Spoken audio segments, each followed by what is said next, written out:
Madam Speaker, thank you very much for giving me this opportunity. And on onset, I want to take this opportunity to approve the list that has been brought to this House. Is quite in order. And I don't think I have anything else to add because I don't know those members. Only the members of Parliament that have got this that know those members that are that are on the list. And therefore, I think, as most members have said, Madam Speaker, this CDF is not meant for members of Parliament. This CDF, as we all know, it's for the public. Everybody's crying. And what are they saying? They cry that let the CDF come because our students, our pupils are at home. In fact, I can say that the examination that are being taken now, what students are not going to do very well because they are sitting at home. And of course, those setting the examinations are here in Nairobi. They don't know what is out here. So the children are not consistent here, and I can now take this opportunity, Madam Speaker, to ask the Ministry of Education, and they are aware of what is happening, to instruct the principals of the various schools not to send the children at home because they know what is happening today. As I'm speaking like this, when I was at home, I had more than 30 parents coming to my residence saying what we do with the children.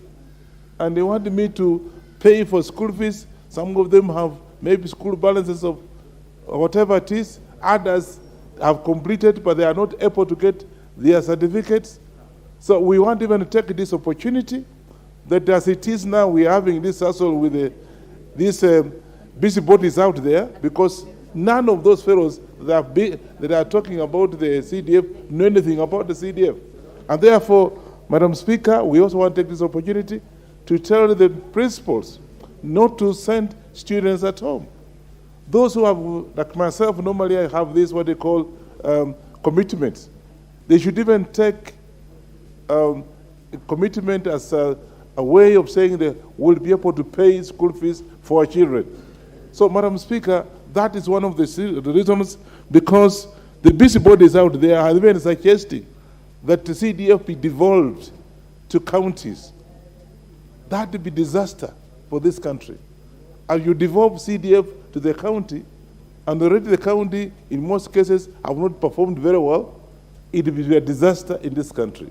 And therefore, I want to suggest here that we actually give, I think the leader of the majority has committed himself today, tomorrow. By tomorrow, we'll be able to get maybe some good news. But if not, then of course, we'll go ahead and do what we are doing. And we actually said, members have suggested that we then have a course law to be able to force the government, to be able to direct the treasury to release the money. Madam Speaker, it's not for the members of Parliament. They're just part and parcel of the suffering Kenyans out there. And you go to see how much CDF has done in this country.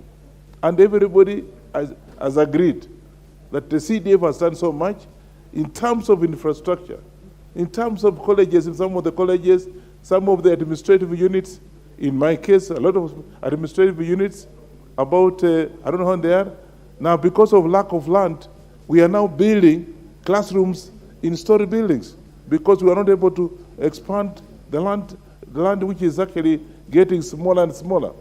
So, Madam Speaker, I want to take this opportunity and tell those busybodies out there that are running around saying, okay, at the CDF should wait, this is for the members of Parliament. We only oversight whatever has been done by the committees that actually were laid today in various constituencies. We do the oversight. They do whatever, they come up with the BQ to see how much it's going to cost, whatever project. Then after that, we look at it and say, okay, go ahead. But we don't take part in disbursement of the CDF. CDF is for the people and for the members of the public. We are now tired of this thing. Please, whoever is there, let him release the money so they can be able to do other businesses. With those few remarks, Madam Speaker, I want to say I want to support this motion and look forward to getting good news tomorrow when the leader of the majority comes to this parliament. Asante sana. Thank you so much.